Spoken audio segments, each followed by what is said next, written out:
Hey guys, welcome back to Film Truth. Today we'll talk about some super emotional moments on My Feet Are Killing Me. Let's head into it. Number 3, Brie Larson.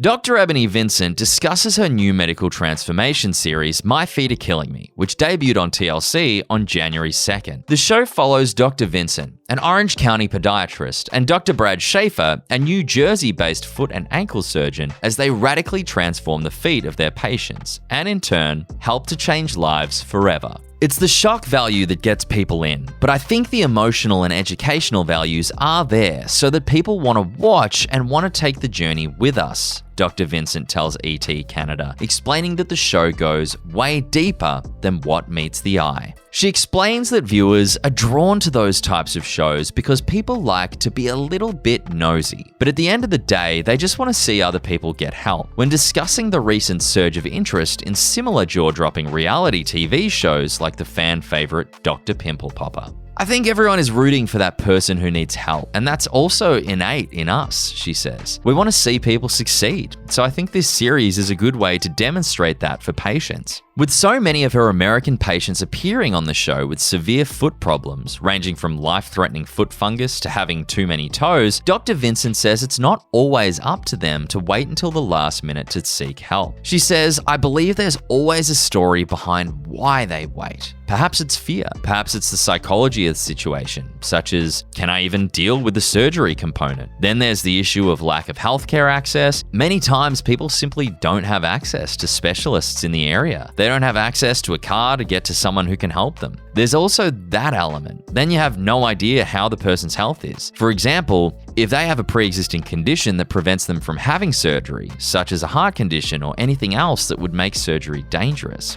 Meanwhile, Dr. Vincent recalls seeing a public forum on Facebook dedicated to people weighing in on celebrities' long second toes, corns on their toes, and bunions popping out of their high heels, when it comes to the internet's apparent obsession with celebrity feet. Brie Larson was chastised on the red carpet at the 2020 Academy Awards for exposing her longer toe in a pair of open-toe sandals. Later in the show, Brie Larson made an appearance and had an emotional scene. I think people have such a fetish with shoes that it's hard not to notice someone's feet, Dr. Vincent says, referring to this moment. So I believe there is a happy marriage between a lovely foot and a lovely shoe. And when that doesn't make sense, it becomes the focal point. I suppose that's why celebrities get foot shamed in some cases. Also, make sure you're writing your thoughts down in the comment section. Number 2, Jeff Ortega. I believe that having the amputation on my foot, it would help me walk, move myself around, be able to wear shoes again.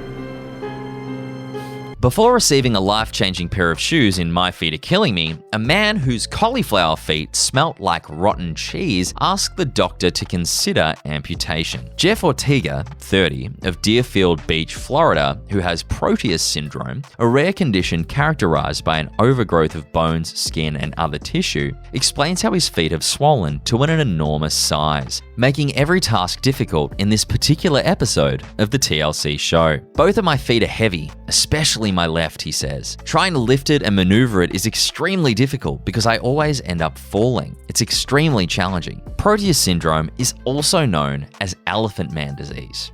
Jeff's condition has deteriorated in recent years, and he admits that the pain can be excruciating. I can only walk 10 steps, he explains. After that, the pain begins to manifest. It's as if I'm walking on a thin sheet of glass. Jeff is mostly confined to a wheelchair due to the size of his feet and the pain he suffers, and wearing shoes is nearly impossible for him. I have a size 16 left foot and a size 12 right foot, he says. Even if I went to a store, there's no way I'd be able to find a pair of shoes that fit me properly.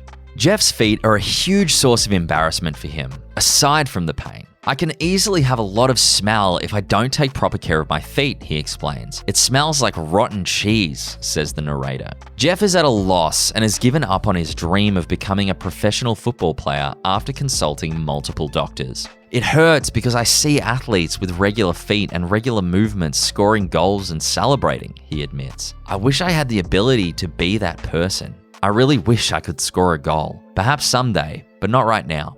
In a last-ditch effort to get help, Jeff goes to Dr. Brad Schaefer's clinic in New Jersey to see if he can help him improve his quality of life. However, when the expert takes off his socks, the size of Jeff's feet astounds him. Jeff's feet are the biggest I've ever seen, he says. The tissue is on the verge of ballooning out. It appears to be cauliflower. Jeff's toes resemble golf balls in appearance. Jeff is still no closer to having the quality of life he deserves after 11 surgeries, and Dr. Schaefer sympathizes with him. My friend, you've been through it, he says. Dr. Schaefer is caught off guard when Jeff considers a final drastic solution and asks, "Do you think amputation could be a solution?"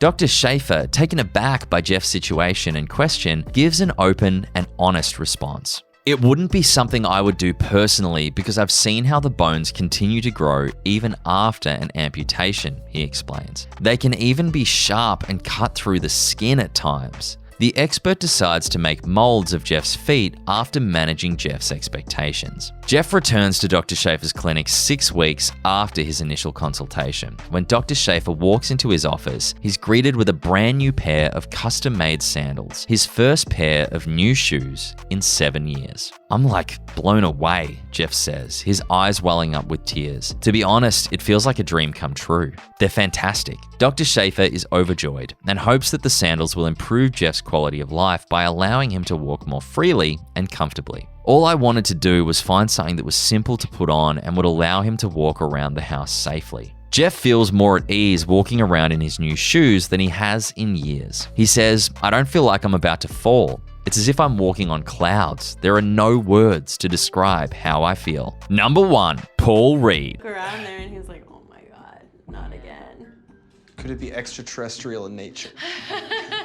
Yes, you're an alien. I always suspected it. First and foremost, My Feet Are Killing Me created a lot of intrigue around Reed's bulging foot. However, once he removes his sock, it's on full display and resembles one of those rubber stoppers found on the front of roller skates. Paul's small kickstand makes standing, walking, and running difficult. His girlfriend, on the other hand, is borderline callous, taking the dog for a walk almost as soon as she appears on screen. Paul has to walk on the outside of his foot, which causes him knee pain and gives him the appearance of being constipated. His girlfriend thinks it's cancerous, but I'm more concerned about his splotchy Joe Dirt-style facial hair. Dr. Vincent has to perform surgery and appears to be a difficult procedure. The incision is about 1/3 of the width of his foot and leaves a massive gap. It's like putting a size 5 shoe on a size 8 foot when it comes to sewing it back together. Maybe something out of a Chris Farley skit. What do you think about these moments? Which one was the most emotional? Let us know in the comments section. This brings us to the end of our video. I hope you enjoyed it. Hit like if you did, and don't forget to subscribe to our channel so that you don't miss any of our videos in the future. Also, watch the 2 videos that are on your screen because I'm sure you'll love them. With that, I'll see you in the next video.